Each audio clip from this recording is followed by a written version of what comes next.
থেকে বিকেল 4টা পর্যন্ত চলবে ভোট গ্রহণ। নির্বাচনের প্রস্তুতির খবর জানাতে বিশ্ববিদ্যালয় ক্যাম্পাস থেকে যোগ দিচ্ছেন সহকর্মী ফরহাদ বিন নূর। ফরহাদ, জানাবেন নির্বাচনের আগের দিন ক্যাম্পাসের পরিস্থিতি কেমন দেখছেন আর কেন্দ্রগুলির প্রস্তুতি কেমন?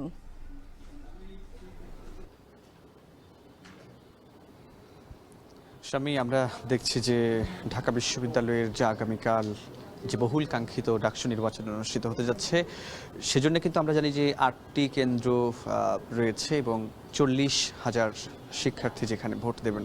আমরা এই মুহূর্তে রয়েছি টিএসসি ভোট কেন্দ্রে, যেখানে রোকেয়া হলের 5,600-র অধিক শিক্ষার্থী ভোট দেবে।